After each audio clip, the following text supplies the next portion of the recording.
I am freaking out right now. My partner is a high school math teacher.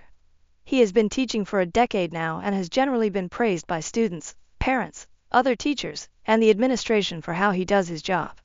We have been together for 7 years and got married in 2023. I have never worried about him being interested in his students. We have even discussed teacher-student relationships, and he has always expressed disgust, saying it is an abuse of power, even if the student is an adult. He has never been called out for being inappropriate, that I know of, never engaged with students over the weekend or summer, unless it is school-related, and even then, all contact is through school email or with parents. He generally refers to his students as his kids, and actively keeps a distance from developing too close of a relationship because he is young, attractive, and other male teachers recommended he do so. Here's what happened. Around March, we were at the movie theater one evening and I noticed a group of girls staring and pointing. I notified my partner, assuming they were his students, and he told me I was right. We did not go over to say hi. We have seen his students before out and about, and he says hi on a case-by-case basis but typically does not initiate, and they did not come to us. However, I noticed the rest of the girls playfully shoving one girl with lots of whispers, and the girl was staring at my husband sheepishly. I immediately thought she probably had a crush and honestly thought nothing of it until last weekend. We were celebrating Canada Day at a BBQ with family, and my husband was pretty wasted. At one point, he went to the bathroom and did not come back for so long. I was worried he was getting sick, so I checked on him. When I knocked and said it was me, he said he was okay and would be right out but did not unlock the door. He stayed in the bathroom for another 10 minutes. This was super unusual for him, but it could have been anything. Later that night, I woke up around 3 a.m. and he was not in bed. Worried again, I got up and found him on his phone in the living room. This is also unusual. When I asked what he was doing, he was definitely surprised and hit his phone screen. He said he could not sleep and did not want to wake me up by watching videos next to me in bed. We both went back to sleep together. The next morning, he was hungover and slept in. I went through his phone. I have never had a reason not to trust him, so I have never gone through his phone before. I found nothing of interest, except for the Snapchat app, which was not logged into. He used to use Snapchat but, from what I knew, had not in years. I honestly assumed nothing from finding the app and figured I was reading too much into things. Last night, I saw a Snapchat notification pop up on his phone while we were watching TV. It was out of the corner of my eye but the logo is too recognizable to mistake. My heart dropped because, knowing he was logged out last week, it means he is definitely using it secretly. I pretended like I did not notice and a couple of minutes later, he got up to take a long poop. I cried while he was in the bathroom. Shortly after, I said I was going to bed early and he stayed up without me. He is on summer break. When I got up for work, he was still passed out. I went on his phone and found no Snapchat app. It was then that I knew something was shady for sure, and when I looked up Snapchat on the home screen, it was there, just hidden in a folder of apps disguised as cooking and workout apps. He had not logged out of Snapchat, and when I opened it, there was only one conversation with a real human, and it was a girl. There was no evidence of conversation between them because, for those who do not know, Snapchat deletes previous messages for good. I was ready to confront him for cheating with basically no evidence but decided to keep snooping for something concrete. In that same disguised folder, I found that he had OnlyFans downloaded. The only content creator he was subscribed to had the same username as the woman on Snapchat, but it is his student. The one from the theater, who was blushing. I have never recognized a face so fast. I am 100% certain. We make fun of OnlyFans simps all the time, so I was already disgusted, but I actually threw up when I found this. I was scared I was going to wake him up and genuinely did not know what to do, so I put his phone back and left for work. At work, I did some sleuthing and was able to find the girl's Instagram and Twitter accounts. She is 18 and from grad photos I can tell with certainty that she attended my husband's school. The same OnlyFans link was in her Twitter bio. He has texted me normally throughout the day, and I have not responded to any but to tell him I have to go to my parents tonight, but in reality, I am still at work because I do not know what to do. The reality is that this is messed up, but she has graduated. Is this now just the same as any old affair? I don't even know if she was in any of his classes. I do not know what to think. I do not know what to do next. Lawyer. Should I ask my husband and see what he says? Should I ask her? Edit to add, does anybody know how to tell when an app was first downloaded? Too long, didn't read. My teacher husband is Snapchatting and subscribed to the OnlyFans of a student from his school who is 18. Help. Update, this blew up and there's too many comments to reply to. Update July 9th, 2024, next day. My post blew up and there were many comments asking for updates, so I want to provide one. I read every single comment, but there were too many to reply to individually. To clarify a few things, no, I did not take pictures or screenshots of the Snapchats or OnlyFans. I was so upset that I did not even think about it until afterward, and I thought there would be another chance to get them. I realize I made a mistake. Regarding some of my early comments, my brain was still reeling. I am 100% leaving my husband, to make it clear.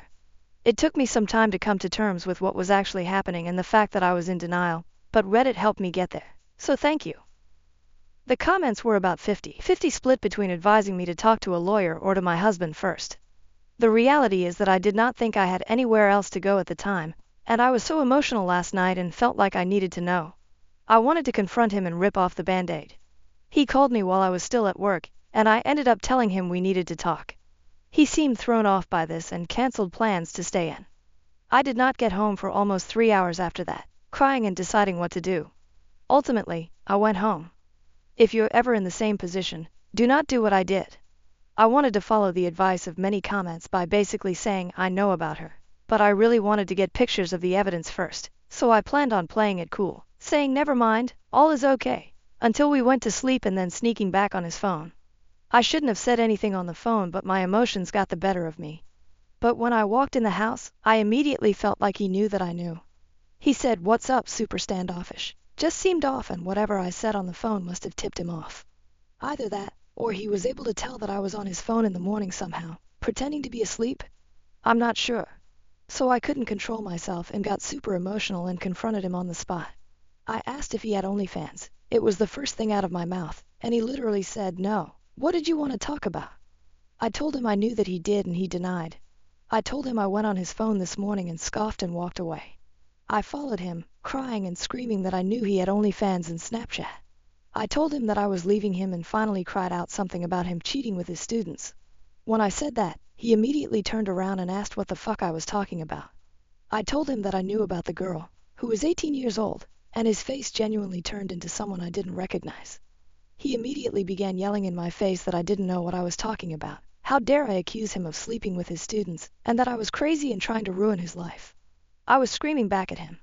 I told him to open his phone and prove it, and he laughed in my face about how stupid somebody would be to do what I'm accusing him of, and basically threw his phone at my face and said, "Knock yourself out."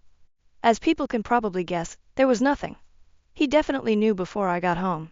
He was logged out of Snapchat, and when I asked him to log in and stop lying, he logged into a different account and asked me if I would drop it now. The first account had just the 18-year-old girl and a few AI accounts. This one had all his old college group chats and other people, including me. He gaslit me and swore he didn't have another account. He even suggested that I had dreamt all of this. At one point he finally admitted that he subscribed to an OF for a streamer during one of our intimacy lulls, but never a student, and he swore he lied because he loved me and doesn't engage in that kind of behavior anymore. It was just hours of lies and gaslighting. He said that he knew which student I was talking about, but that he's never spoken to her or taught her. He didn't recall the movie theater incident and accused me of imagining it too. He denied receiving Snapchat at all a few nights ago when I first saw it. He denied acting shady the days before. He denied everything. I was absolutely disgusted by him the whole night. As the conversation went on, he started to talk about how he's going to get us marriage counseling, that my trust issues can be worked on, and he would leave teaching if it's what it took for me to stay, but never admitted to anything with a student. Admittedly, I was starting to get a bit of a gaslight fog about the situation, believing some of what he was saying, but when he volunteered to leave teaching, I knew it was worse than I knew. Because teaching is his everything, he gave up an amazing opportunity which would have made him 3-4x the money and way more recognition to teach, and has never complained about his job a day in his life. We both know he loves his job more than he loves me. If this was truly all a misunderstanding, or if it was a one-off with a graduated non-student, I just think he would do more to protect his job and his career. He wouldn't just leave over crazy behavior from me. That immediately told me everything I needed to know, that he was panicking on the inside about me leaving and me telling people. Maybe because more happened with 18F than what I know. Maybe because he's done this before. I'm not sure. But he fucked up bad. It's so late, I was so exhausted, and I feigned agreement in working through it and told him I could move past it, but I was obviously lying. I need time to get shit in order. He is sleeping in the guest room tonight. I told him I would need a lot of space, and he said he was okay with that. He left his phone in our bedroom for the night as a peace offering. I hate his fucking guts. I have so many things on my mind right now. What the fuck to do? How to get a lawyer? If I should tell my family. If I should tell the school, the fact that I have no proof but I know what I saw. Ugh, the fact that I'll be 33 and divorced. Above all, the fact that my husband may have slept with this girl, that's my gut telling me, because he kept repeating that he would never sleep with his students over and over, when I was using words like cheat with, look at porn of, or sext with. So that's the update. I was gaslit and lied to. I got no sleep last night but still went to work this morning to get away from him. He hasn't texted me or called all day. I want nothing more than to go to the school with this info. My heartbreak is gone and I'm just angry and disgusted and want to right his wrongs, but I need him to admit to it so I can know how bad it is, and I don't think he will. I was thinking of telling him that I reached out to the girl. I'm not going to, and see if that freaks him out enough to come clean, but what if she doesn't know? Maybe he's using a fake account. Or just saying I have proof, even though I don't. Anybody have any good ideas? In the meantime, I am looking for divorce lawyer ASAP. Too long, didn't read. I found proof of my husband Snapchatting and subscribing to a student's OnlyFans, but now all the evidence is gone and he has gaslit me. I have no idea where to go from here besides starting the divorce process. Relevant comments. First, get an attorney. Follow the advice of said attorney. Second, any chance of contacting this girl's parents. I'm sure they would have a better chance of finding proof and have every reason to want to do so. OP, I thought about contacting her parents. I don't know if they would care though. She's 18, and my husband works at a school with many disadvantaged kids. He teaches advanced math and said she wasn't in his advanced classes, has never been in his classes, and she's not a smart student, so he would never have had a reason to interact with her. If that's the case, who knows what the parents would think. I'm also scared it's overreaching and that she could get in trouble for having an OnlyFans if I tell her parents. I will ask the lawyer this once I speak to one. Lastly, talk to a lawyer and get a PI involved. You will get your answers. He can't completely hide everything. OP, I am leaning towards the PI. I understand everybody saying to divorce him and I don't need evidence. I am 100% planning to do so. I don't know how long this whole process will be, but that will happen. I will probably have to live with him in the meantime, as we both spend the majority of our income on our house. But I do not plan on being intimate with him ever again. The thing is, he is beloved in the community. I genuinely think people would believe him over me. Maybe I'm wrong, but his family would never believe me, I know. Even my own family will be shocked. I want to hurt him like he's hurt me and maybe even hurt other people, so I want proof. I think I'll look into some pleas. Are there PIs who can investigate somebody online though? Or just in real life? My fiancé is taking my last name. His parents are threatening not to come to our wedding. How do we handle this? January 31st, 2024. My fiancé, Alex, 21 years old, and I, 22 years old, have been together for 6 years and are getting married this year. I never cared much about my last name, but after some recent family events, I realized I want to keep mine. Alex didn't mind and chose to change his last name so we'd match.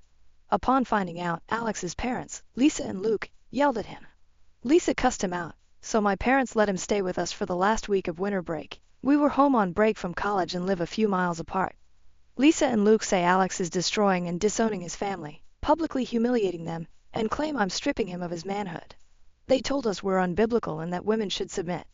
To them, it's political too. They said the queer community is the reason we're susceptible to this. Transgender people are to blame, and America is in its downfall. This is just another sign. Alex has received many texts from Lisa, calling him hateful, cruel, and cold, asking how he can let her suffer. The meetings Alex had with his parents went poorly. They told him they wanted to see him and not talk about the name, but then did. One meeting involved both sets of parents. Lisa and Luke talked 90% of the time before getting up and leaving. They're mad Alex stayed with us and said even if we go with his name they'd resent us and my family for supporting us. Lisa threatened to cut Alex off, saying he won't get another penny. They had planned to contribute to our wedding, stating there were no strings attached and they fund his college apartment. Lisa said this is the worst thing to happen to her since losing her first baby, and that it's worse than if Alex had gotten me pregnant, killed someone drunk driving, or was gay.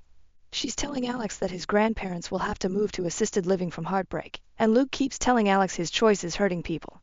Their main reason seems to be that it is tradition and that they want the last name carried on. It's not an uncommon last name. I also learned that Lisa borderline tried to talk Alex out of proposing. Alex asked me to marry him anyway, and Lisa called my mom in the midst of the engagement excitement to share her disapproval.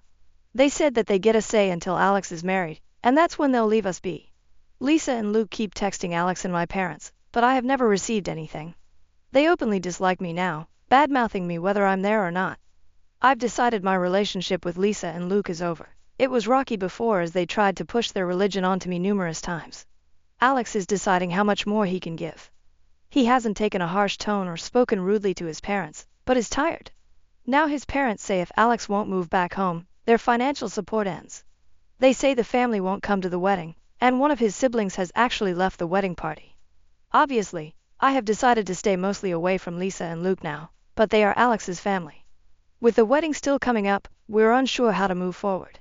Too long, didn't read. My male fiancé is taking my last name. His parents are freaking out because I'm the woman and should take him. The verbal and emotional abuse are out of control, and they're threatening not to attend the wedding. Edit to add, Lisa and Luke's financial support is not necessary, and the wedding will proceed with or without it. Just thought it relevant to point out that the money that was offered no strings attached clearly does have strings. We know we are young and are still getting married after spending 6 years together. Postponing the wedding isn't something we're willing to do. Relevant comments.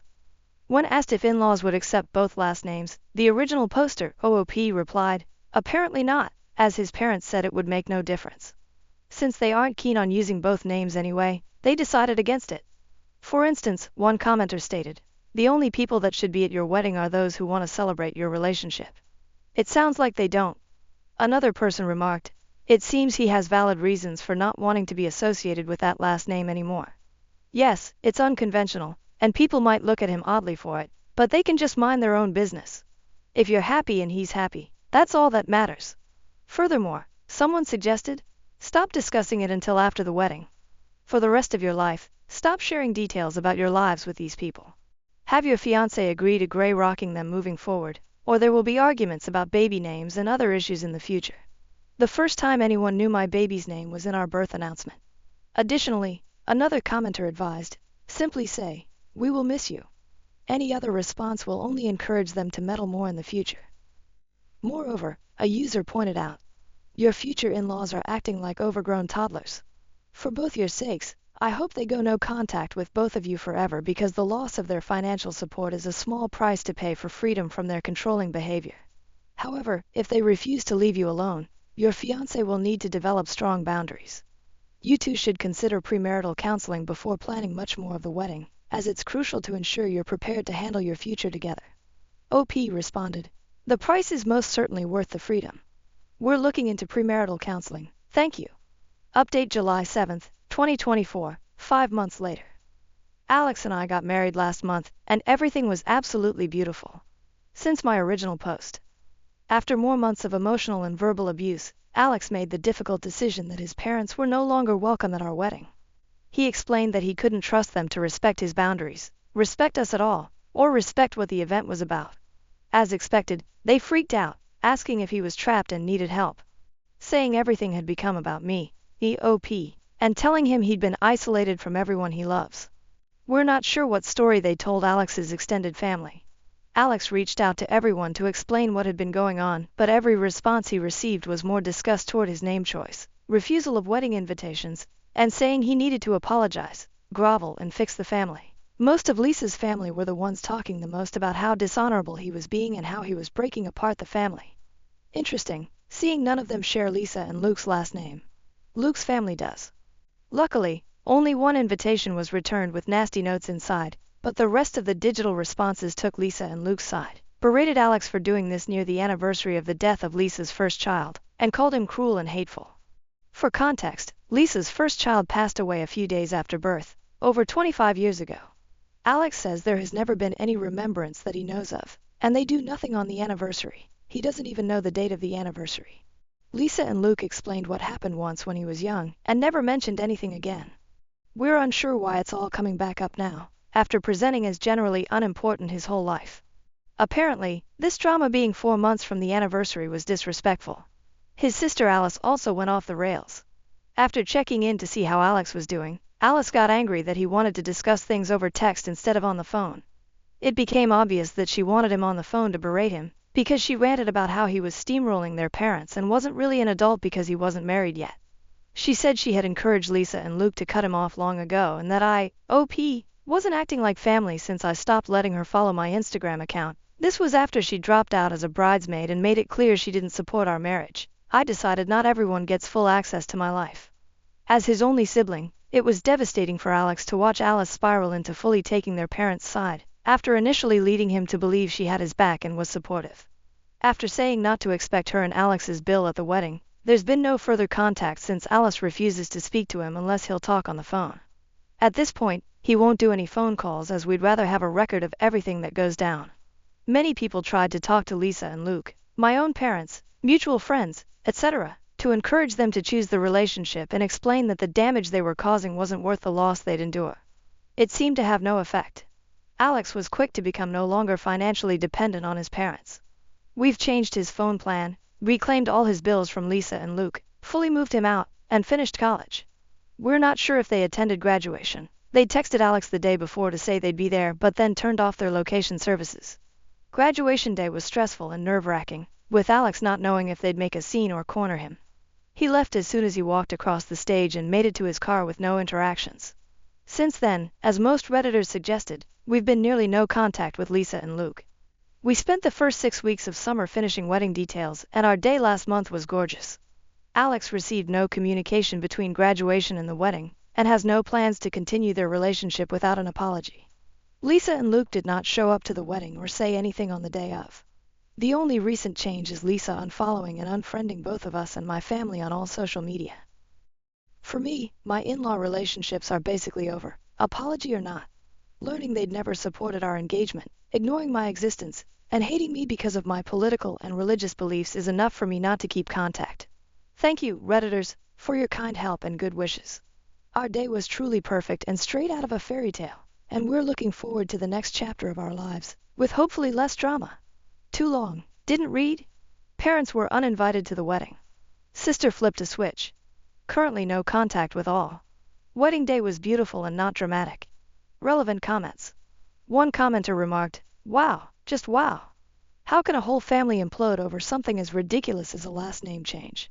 Had I read the text without seeing it being about that, I'd have thought the young man at least had molested animals or children.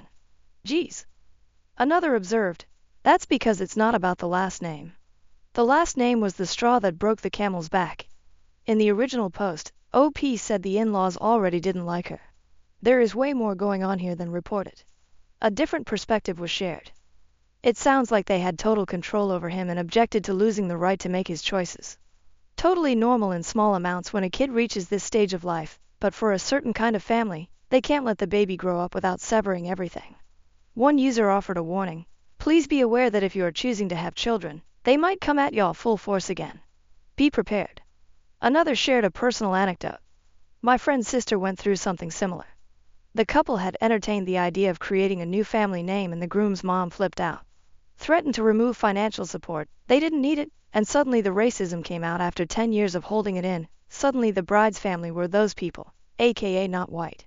It was a beautiful ceremony. The mom didn't show up and now she has to live with never seeing her only son. The irony is that the couple on their own decided that they weren't going to change it a few days before the wedding, but by then the groom went no contact due to the blatant disrespect and racism hurled at his wife's family. One congratulated the couple, saying, "Congratulations and I'm happy your wedding, and his graduation, went off without a hitch. I'm proud that he chose to stick to his wants rather than let his family bully him into submission. Stay no contact, your lives will be more peaceful." Suggest some therapy for him if he's struggling with all this though.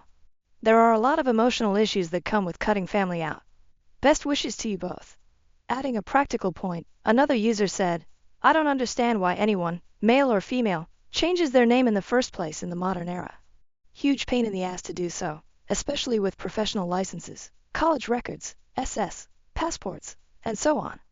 But yeah, his family is going overboard, by a lot. I can see why he would change his name. Disassociate from the wackadoodles.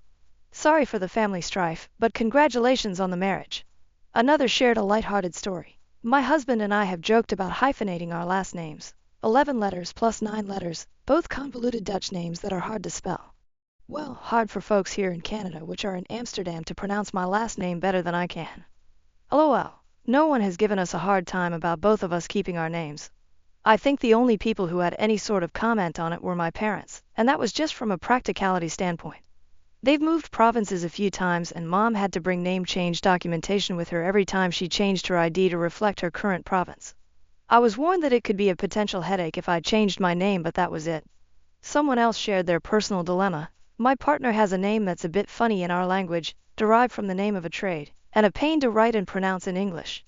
Not so bad in our local language, just long, as it's also 11 letters. I work in an English-speaking environment, and trying to explain to people how to pronounce something similar to Hadzinski doesn't sound very appealing. It's not the real name but has a lot of similar sounds. But if we marry, I would prefer to keep mine, not so much because of the pronunciation. I just don't like how it sounds with my first name. Hyphenating sounds like a pain, and my full name would become 35 characters. However, if I kept my last name and we have kids with his last name, I will have to always carry a document proving the kids are mine. So no ideal solution here. His family likely won't be too happy if I kept mine, but they might just get over it if we finally marry. I think they gave up on any of their kids getting married years ago. We are all happily cohabiting without making it official. Adding another anecdote, a user said, "My dad died, and when my mom remarried, she kept my dad's name. She hated her maiden name and didn't want to take his long, convoluted last name. Her new husband didn't care at all. Nobody really cared. It's her name. She can do what she wants. I changed my name when I got married. It didn't last, and I just went back to my maiden name with no problem at all. My birth certificate goes first name, middle name, married last name, maiden name. So I can use my maiden without bureaucracy. I'm having the same thoughts as my mom. This is my name, and I'm keeping it." A user shared a modern perspective. "I think I'm going to encourage my kids to make up a new last name with their partners rather than pick one even. And doing it all over again, I might have chosen to do so with my wife too, but we share my last name. There are 4 last names associated with your grandparents, 8 with your great-grandparents, and double that for your SO2. And so my last name comes from some traceable line of sons only, okay? I don't think that makes them necessarily any cooler or more special than maternal ancestors, or my grandma's ancestors. Frankly, I'm sure a lot of the men in that particular line of my ancestry sucked anyway. I don't feel like there's a really strong genealogical attachment to any singular family name unless someone becomes famous enough to make it a brand. So I think people should just pick and build their own family name or choose one from the most recent approximately 16 that they feel the most proud of, attached to." Lastly, someone shared their personal experience with familial control. "It's very little to do with the name itself and everything to do with ownership. My husband and I double-barreled our last names to take each other's, so it was totally fair, and his parents still freaked the fuck out. It was nothing about the name or the fairness of the thing and everything to do with the fact it symbolized him growing as an autonomous adult, and they couldn't handle it. Which might be understandable, even if not acceptable if he was a young adult barely out of the house, but he was in his 30s with a career, property, and a PhD. But that didn't matter to them. In their eyes, children remain property and are mere accessories rather than people. Am I the asshole for not allowing my daughter to visit my cousin's house because of her autistic son's behavior? My cousin and I both have 2 children who are the same age. We have 12-year-old boys and 11-year-old girls.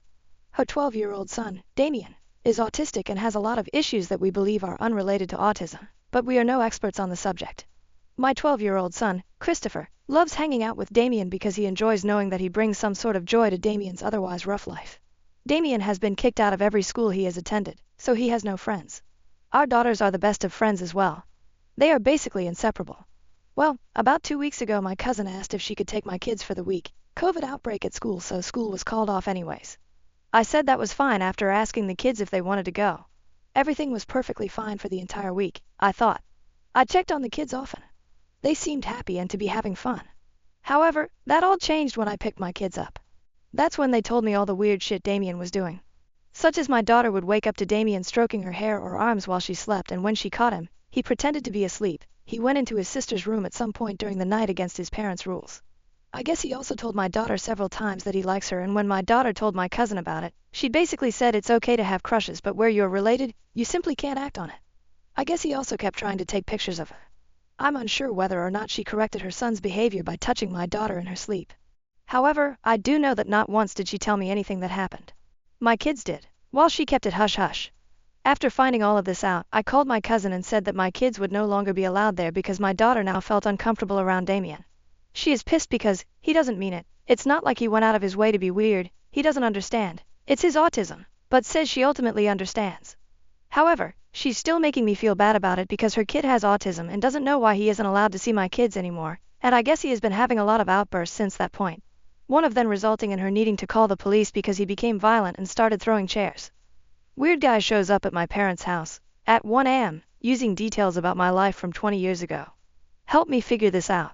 Original post, October 5th, 2022. I posted this on the Creepy Encounters sub and someone suggested I post here. This happened 3 nights ago and I am going crazy trying to figure it out. I just moved into a new apartment 1 month ago and I'm still unpacking and settling in. I have been using my parents' address as my mailing address, who live a few towns over, 20 minutes away, all of my life. 3 nights ago my parents called me at 2 a.m., freaked out and told me this story. Apparently, at 1 a.m. someone started banging on their front door and repeatedly ringing their doorbell. My stepdad walked downstairs and opened the door, leaving the front glass door closed and locked. There was a man standing outside, who looked to be in his 30s, with a black hoodie on with the hood pulled up around his face. He did not have any distinguishing facial features, facial hair, or tattoos. The only thing my stepdad said was that he looked to be Hispanic. Neither my stepdad nor my mother, who was watching the whole thing out a window, recognized the man. The man said, "I am so sorry to bother you, but I am looking for my full name." My stepdad played dumb and said, "Who?" The man proceeded to state my full name again and said that my boyfriend was worried because I did not come home that night. He claimed to be a friend of my boyfriend and told my stepdad that they were both out looking for me, worried because I did not show up at home. I do not have a boyfriend. I live by myself with my 3 dogs and have not been in a relationship in the past 5 to 6 months. Here is the weird part. My stepdad asked the guy what boyfriend he was talking about, and the man told him the name of the boyfriend I had when I was in 10th grade, nearly 20 years ago. My boyfriend in 10th grade has a very, very unique Italian name. I have never met anyone with a full name even close to his. He said my high school boyfriend's name a few more times to ensure my stepdad heard him and repeated that they were very worried about me, and asked if my stepdad was sure I was not inside. At this point, my stepdad was weirded out and closed and locked the door in his face. The man did not leave. He lingered in front of my parents' house for the next 10 minutes, smoking cigarettes and talking on the phone. Finally, my parents called the cops. About 5 minutes before the cops arrived, the man walked down to the dead end on their block and drove away in a silver car. My stepdad was unable to get the license plate. My parents filed a police report and nothing else happened. After I heard this story, I am going nuts over the weird details. How would someone know who I dated nearly 20 years ago, and what would the motive be for making up a story that included that weird detail about my past? I have not had contact with a 10th grade boyfriend in over a decade. Yesterday, I decided to message him on Facebook to see if he has any insight. I told him the whole story. He was just as confused as I am and claimed to have no part in it. I am at a loss. I am also really freaked out that some strange man is going through that much trouble at 1 a.m. to look for me. Any insights or ideas would be greatly appreciated. No, nothing else weird has happened since then. Edit, update 1. Wow, this really blew up. Thank you so much for all the kind words and precautions that I should take. I want to add something here that a few people commented on, that might shine some light on this mystery. First off, I am not in any legal trouble and have no reason to think someone would be suing me. God, I guess it is always in the realm of possibility that I am being sued by someone, but I really do not think that is it. Like I previously commented, I had an expired registration ticket that I did not show up to court for, but I believe I got a letter in the mail just asking me to pay a really large fee, so I do not think that is related. I did take a personal loan out. I took it out about a year and a half ago. It was not for anything too crazy and I was really good with making payments on time until about 6 months ago when I had a medical issue. Currently, I am really behind on payments, but to my knowledge I have not defaulted on the loan yet. What do you guys think? Related? I had absolutely no idea that this is a thing, or I would have included this detail to begin with. Let me know your thoughts. Edit, update 2. I have a list of a few things that I'm going to look into tomorrow, based on my own thoughts and based on a ton of valuable feedback I got in here. Thank you. We'll post an update, ASAP. Edit, update 3. I am so sorry it has taken me so long to update. It is a super busy time at work. Unfortunately, there is not much to report. I called the loan company. They claim to have nothing to do with it. All of my friends and family also noted that the 1 a.m. factor kind of rules that out anyway. Nothing else strange has happened at my parents' house. I went there for the first time last night and kept a close eye out for anything, did not observe anything out of the norm. So this remains a mystery. I will be sure to update if something else happens. July 12, 2024, 1.5 years later. Alright, 1 year later, I finally have an update to this insane mystery. I will include the original story here first, followed by the update. Recent update. After this happened, my family, a couple of close friends, and I have been discussing this mystery in depth to try and figure it out. We all have our own theories, but ultimately, no definitive answer as to what happened or who this creepy guy was. So we pretty much put it to rest and only joked about it once in a while. Here is the update. My stepsister, my stepdad's daughter, and her fiancé were at a house party right after the holidays, around early January of this year. While they were there, they started talking to a girl that neither of them knew. After some time talking together, the girl started talking about her ex-boyfriend and how they were going through a really tough time together. They had just recently broken up and she felt really bad because he was a wreck over it. Somehow, it came up that this girl's ex-boyfriend was my 10th grade boyfriend, the one with the really unique Italian name. The whole situation was not that big of a coincidence since I went to high school with my stepsister's fiancé, and we have a lot of mutual friends. So it makes sense that they were at a party that would include some people I went to high school with. As soon as my stepsister and her fiancé hear this, they both start freaking out. Without revealing too many details, they tell the girl about the whole mystery and how weird it was. As they are telling the story, the girl's face starts to go white and she looks like she's about to cry. My stepsister and her fiancé try to console her and ask her what is wrong. The wine and beer had been flowing at this point, so I am sure everyone was a little tipsy. The girl starts to tell them that a few nights ago, she was sleeping, and someone started banging on her door at, get this, 1 a.m. Just like what happened to me at my parents' house. The girl jumps out of bed and says she was absolutely terrified by how loud and aggressive someone was banging on her door. She said she literally thought it was going to break in. The girl has a Ring camera, so she looks at her phone. There on the camera is a guy, in a black hoodie, banging on her door. She obviously pretends like she is not home and keeps all of the lights off. He continues banging. As she is getting ready to dial 911, the guy stops and leaves. She said she was absolutely terrified. For whatever reason, she did not end up calling the cops, but she may have gone to stay with a friend that night or the night after. My stepsister and her fiancé are shocked by the details and how similar it is to my story, especially because of the mutual ex-boyfriend we share, except this girl literally just broke things off with him. They asked the girl if she has any idea who the guy is, and she said no, but that it definitely is not the actual ex-boyfriend. She said this guy was much taller and heavier than our shared mutual ex. How weird! This mystery is still unsolved, and these new details honestly just make my head spin even more. No one else has shown up at my parents' door since the actual incident a year ago. Hi all, here are some answers to some questions. First, my 10th grade boyfriend was into drugs when I dated him back in his high school. I have no idea if he continued to use drugs throughout his life or not, but I can confirm that he is definitely an addict who may or may not be in recovery currently. Second, my 10th grade boyfriend has been to my parents' house multiple times. My parents still live in the same house I grew up in, and my 10th grade boyfriend has been over many times while we dated in high school. I don't know where he currently lives, but he grew up about 10 minutes away from my parents' house. Third, my 10th grade boyfriend and I had a horrific breakup. I met my high school sweetheart while I was dating him and broke up with him in a pretty messed up way. He held a grudge over it all throughout high school and was extremely nasty to me, to the point of bullying. At one point, I had to get a security guard to escort me to classes because he and his friends were bullying me so badly. The bullying was only severe for the rest of 10th grade, but he definitely hated me all through high school. Eventually, he did end up apologizing to me and explained that he was just heartbroken over me breaking up with him, but by that point, I was way past the point of forgiving him. After graduating high school, we ran into each other maybe once or twice while I was home from college, and he was totally cordial and nice with me. We laughed about the high school experiences. Additionally, I can definitely try reaching out to him on Facebook again and bringing up this whole mystery with the added updates from his recent ex-girlfriend to see what his reaction is and gauge whether or not he's being truthful. I can also ask some mutual high school friends who know him about how he currently is and if he's into any shady activities. Moreover, my stepsister only gave me the first name and a description of his recent ex-girlfriend from the party. However, I can go on my 10th grade boyfriend's Facebook and look for her under his friends. Then reach out to her on Facebook Messenger to inquire about the Ring footage and ask her more questions. I can also see if she ever reached out to the police. I agree that this is probably the best thing to do if I want more answers, but I need to be careful since I still don't know what is going on here. Finally, My 10th grade boyfriend does not have a brother, just one younger sister that I remember from high school.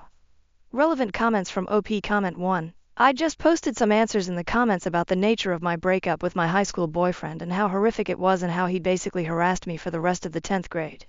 Your last theory, and what a lot of other people are commenting on, is starting to make the most sense to me. It could be that my 10th grade boyfriend has a tendency to get insanely hung up on girls and is sending a close friend or relative to do these 1 a.m. drop-bys. And this would especially make sense if he is still using drugs like he did in high school. This theory being correct would mean he lied to me when I reached out to him on Facebook a year ago, which of course he would. If this is the case, it seems like he moved on to his current ex. I just hope he doesn't swing back around to me. Comment 2. I decided I'm going to try and find out the girl's full name so I can look her up on social media. I may even be able to find her with just the first name that I already know from my steps. I can go onto my 10th grade boyfriend's Facebook and look in his friend list for a girl with the same first name who looks like she could have been his ex-girlfriend. He may even have pictures with her tagged, so it shouldn't be that hard, unless he wiped his social media clean of her after they broke up. When I'm able to find her, I'm going to reach out to her and try and get some answers.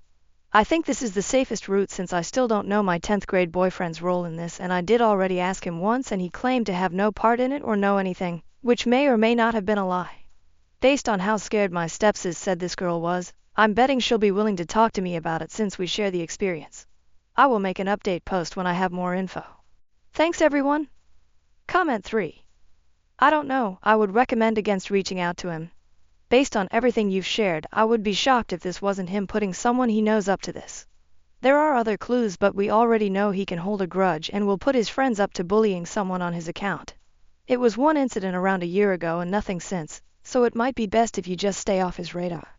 Whoever is behind it, and I do think that it's him, is unhinged. I doubt he would admit to it anyway. It's your situation in your life, so you know best. Just stay safe. Comment 4.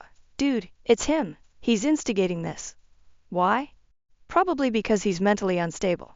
I would absolutely not have any contact with him going forward.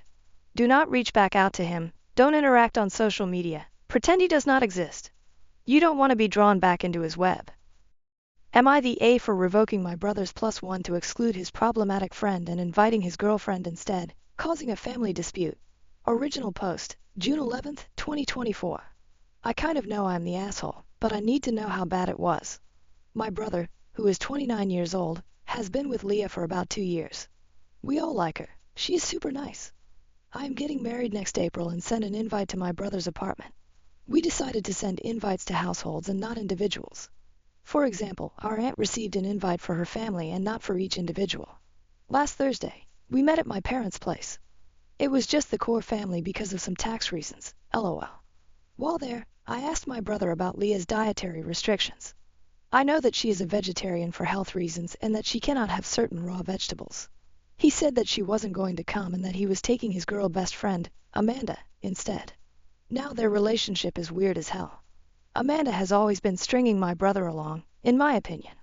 He always denies having feelings for her, but let's be real here. Amanda would date other guys, blow off my brother, then when things were on the decline with her partners, she would be attached to him again. Her last boyfriend broke up with her right around the time my brother, his then ex-girlfriend, Amanda, and her ex were supposed to travel to Spain. What did my idiot brother do? Go with Amanda alone because Amanda was uncomfortable with his ex-girlfriend. Obviously, he acted blindsided when his girlfriend broke up with him. I didn't even say anything anymore because it's all so weird. So when he said that, I asked if Leah already had other plans. But my brother said that Amanda had asked if she could come because it would be an opportunity to finally see the old gang. We were in the same friend group in high school. I told him that I would have invited Amanda if I wanted her there. Amanda is mean and cold. She always makes disparaging comments about other girls. At every event around 1 hour in, she will make some sort of scene that either has her running away crying or sitting mad at a table telling everyone to leave her alone, and then making a cryptic comment about something hurting her.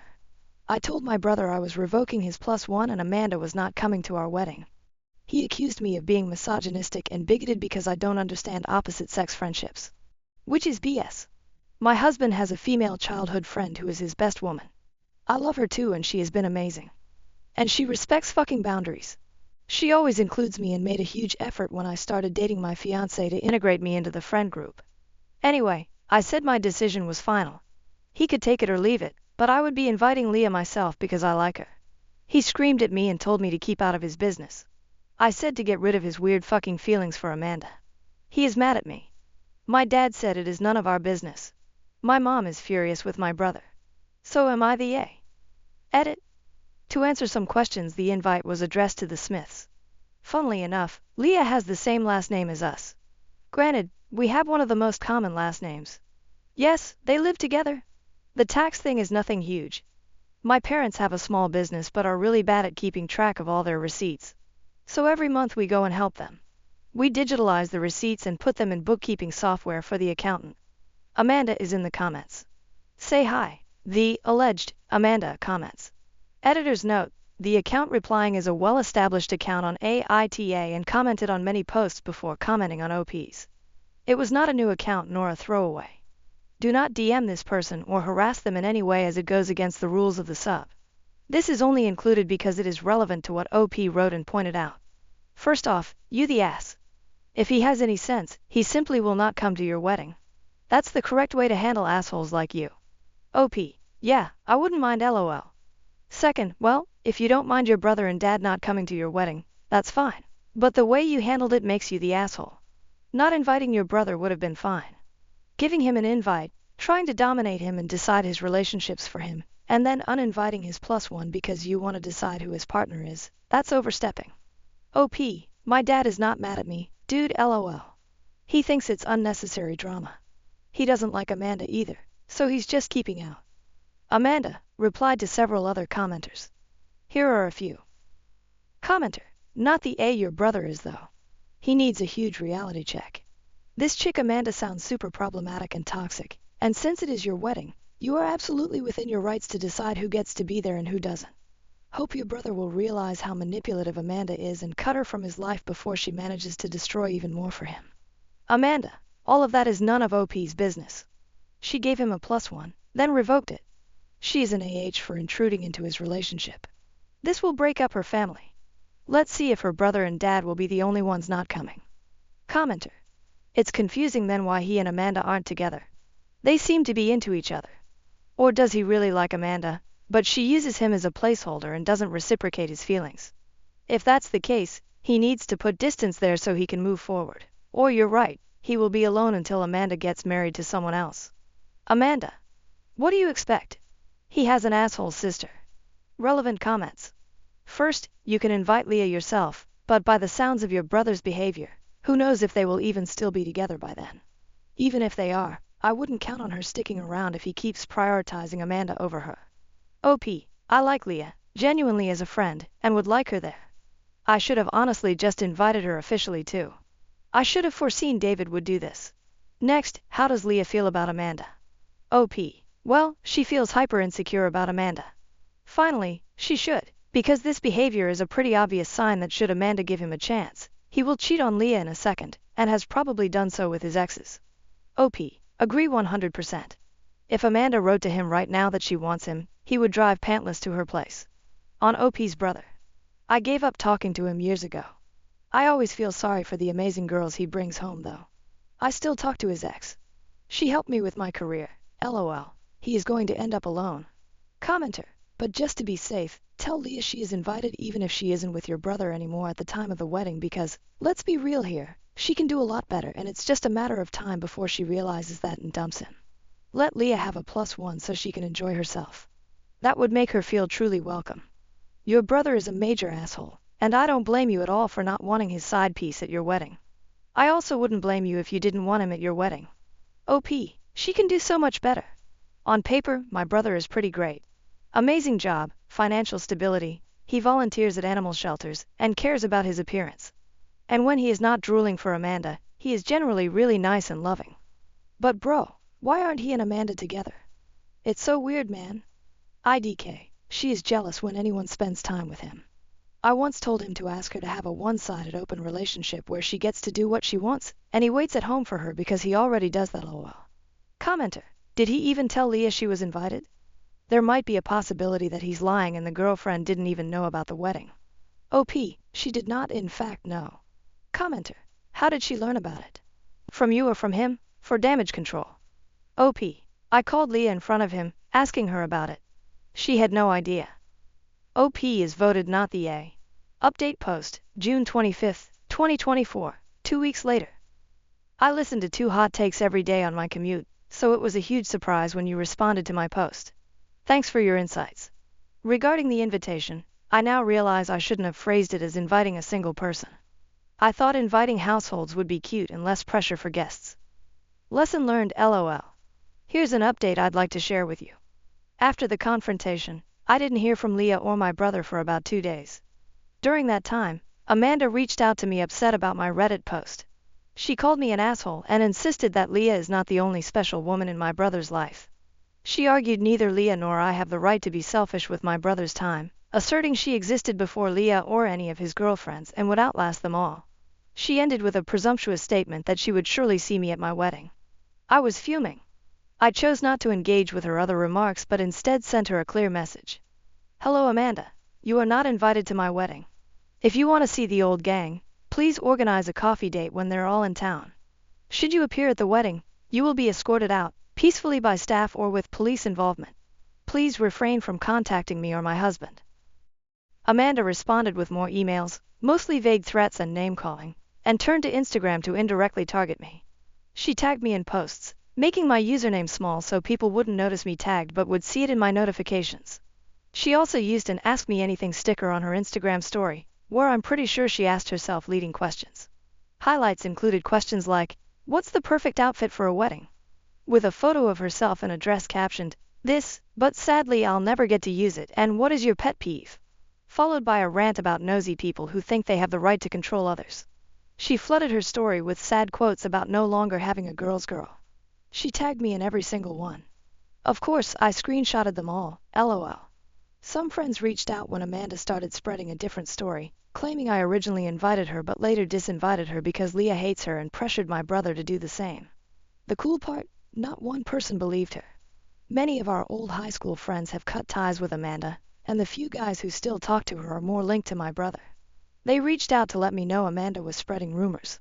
The girls in the group blocked her after she vented to them, which led Amanda to start bombarding their phones. My brother panicked, thinking I'd started a campaign against her. Speaking of my brother, he called and texted me multiple times, furious that I excluded Amanda and even blamed me for any harm she might come to. He went as far as calling our mother, saying Amanda was depressed and threatening never to forgive me if something happened to her. My mom advised him to call for a welfare check if he was genuinely concerned because he, as an individual with no training, wouldn't be equipped to handle such situations. The biggest development is that my brother got kicked out of his shared apartment. Leah called me to say their relationship might not continue and that she might not feel comfortable coming to the wedding. I understood her decision and offered an open ear. We met for coffee and she recounted their ugly fight. Without going into all the details, Leah didn't hold back. She made my brother read every single text out loud between him and Amanda and sent a copy to one of her male friends, who replied, Leah, what the F? This is not okay. She used this as evidence that their interactions were, at best, inappropriate and, realistically, an emotional affair. When my brother begged her to stay, she asked him why, knowing he would always choose Amanda. He swore he wouldn't, but his immediate response to a hysterical call from Amanda about me bullying her proved otherwise. Leah left while he comforted Amanda in another room. Later, she texted him that he needed to move out while she was away. It's her apartment, and she didn't want to see him until certain conditions were met, cutting Amanda out completely and seeking therapy to address his unhealthy patterns. The fight spanned 2 intense days. Leah found solace in your podcast and the comments here. She described it as surreal but helpful. She sends her greetings and wants people in similar situations to know a few things. Don't fear being alone because being with someone who's not good for you will make you feel lonelier than being single. Never enter a relationship with a I can fix him mentality as it usually ends in heartbreak. Prioritize yourself and while trying to work things out is noble, don't depend on it as the solution. That's pretty much it. It sounds convoluted, like a soap opera, but my day-to-day life has surprisingly been calm. I think my brother really needs to mature and either commit to Amanda or realize he's being strung along. And to Amanda, please grow up and leave me alone. Relevant comment. Commenter, well, is your dad still coming to your wedding? I'm so glad Leah dumped your brother. OP, yes, of course. Also they are on a break. Please insert Ross Geller meme here. Commenter, hey OP, Your comment about your brother and Amanda taking a trip to Spain and uninviting his girlfriend because Amanda was uncomfortable with the girlfriend. I just read a post about exactly that situation. Was that your brother? I would post the link here, but it won't let me. OP, no, it's not him. The mods on Two Hot Takes leave a note on the post. Mod note, can confirm that someone was reporting this post and a bunch of comments for nonsense reasons when it first got traction. So, a not so happy hi Amanda, from our moderation team. New update post 1, July 8, 2024, 2 weeks later. We got a call last night. My brother has been in a car crash abroad. My father and I are on the way there. Getting plane tickets was almost impossible, so we had been driving since 5 a.m. He was on a holiday with Amanda to clear their minds. Amanda didn't even call us. I don't know if she is still with my brother or if she is also hurt. My brother's phone was shattered, so he can't update us. The nurse, bless her soul, has been updating us. He can't even talk to us. I think I'm just writing because I don't know what else to do. My dad doesn't want to talk. I don't know if he is mad or worried or both. I have never seen this expression on his face. My brother is an idiot who has hurt a bunch of people because he is selfish. But I still don't want him to die. He is my brother. Thank God he is alive. Amanda is not here. New update post 2, July 10, 2024, 2 days later. Title, what is going on? This has been an absolutely terrible week. My brother is alive but not doing well. We're stressed out of our minds because of the insurance situation. He and Amanda went to a country that's not part of the European Union, and of course, he didn't book any travel insurance. So we have to pay up front and hope his insurance will refund us. But we all know how that goes. If they owe you money, you might see it in 8 to 18 business months. My mom and Leah are trying to figure that out too. Amanda came to the hospital yesterday. She hadn't left, she just had to go to the police because of the car crash. The reason my brother is in the hospital is not because of the crash, but because of sepsis, a UTI turned kidney infection turned sepsis. They decided to go on vacation to blow off steam. Around 4 days in, my brother started feeling warm and sick. Amanda said she offered to drive him to an ER, but he declined. I'm not sure if she's telling the truth, but this is the first time I've seen her being genuine. They went out drinking, and when they came home, he took something for the pain. Amanda couldn't tell me exactly what it was, but she said it worried her because you're not supposed to mix medication with alcohol. They started arguing, and then my brother passed out. I don't know why she didn't call an ambulance. She couldn't explain it to me either. But when my brother came, she loaded him into the car. Amanda said she panicked, and when they were arriving at the hospital, she crashed into a barrier. That's when my brother's phone, which he was holding, flew out of the window. Amanda decided to run into the clinic to get someone and stay with the car until the police came. After that, they didn't let her in because she's not family. Instead of calling us immediately, she went back to their Airbnb and told me that she just needed a moment to process everything. She had to go to the police, pay for the damage, and then went to see my brother. But here's where it gets frustrating. Amanda decided that she needed to clear her head and left my brother in the hospital alone for a day. She checked into a nearby hotel to rest. She didn't tell any of us where she was until she showed up at the hospital yesterday, looking somewhat relaxed and acting as if everything was under control. When we confronted her about leaving my brother alone, she said, "I just needed some time to get myself together. It's been overwhelming." Meanwhile, my brother was lying in a hospital bed in a foreign country, with no way to contact us because his phone was shattered in the crash. We're now trying to navigate the logistics of getting him home and ensuring he gets the medical care he needs. Amanda, on the other hand, seems more concerned about how this whole situation is affecting her peace of mind. She even posted a photo from her hotel room, with a caption like, "Taking a much-needed break." It has been a nightmare, and Amanda's behavior, while not super malicious, has added to the stress. We're doing everything we can to support my brother. My brother, on the other hand, is struggling physically and emotionally. He's worried about the mounting medical bills, his recovery, and the strain this situation has put on our family. On top of that, he's afraid that Amanda is losing interest in him, which only adds to his anxiety. That's why we're playing nice with Amanda, to avoid adding any more stress for my brother. We're focusing on getting him the best care possible and bringing him home safely. I'm divorcing my husband due to his autism impacting our life. How can I end things respectfully while considering his feelings and needs? When I first met my husband, who is now 30 years old, I knew he had autism. We met at university and it never seemed to be a problem at the time. He was what you would describe as quirky, but we fell in love and eventually got married. For a while, everything seemed to be going well despite his autism. Over time, however, he developed some sensory issues, which meant that I had to take on the majority of the housework. I didn't really mind initially because I was pursuing my MA while he went to work. However, as time passed, his autism became more noticeable and began to affect our daily lives in more significant ways. At first, I couldn't have my girlfriends over without giving him a week's notice, and eventually, it became completely off the table. I accepted that he didn't like other people entering our space, so we had our hangouts at my friends' places instead. Then I had to start doing chores on his schedule so he could be mentally prepared for the noise of the vacuum. These were all small adjustments, but they began to add up. A few weeks ago, it hit me that I wanted out of this marriage. I recently finished my PhD and got a job offer in a different state. It is a fantastic offer, and I want to take it. I started looking at places to live, but many of them were already out of the question because they wouldn't accommodate my husband's many rules and sensory needs. As I was searching for new places, I realized that I want to get a divorce. I want to move and be able to vacuum when I want and have friends over whenever I choose. I want to eat out without having to check that the restaurant doesn't play loud music, and I want to eventually meet someone who is capable of doing half of the housework. My decision has been made, but now I face the difficult task of telling my husband that I am leaving. I want to do it respectfully, but at the same time, I feel like he deserves to know why I'm making this decision. I think I am leaving him because he has autism, and I fear that this truth will break him and at the same time make me feel like a horrible person.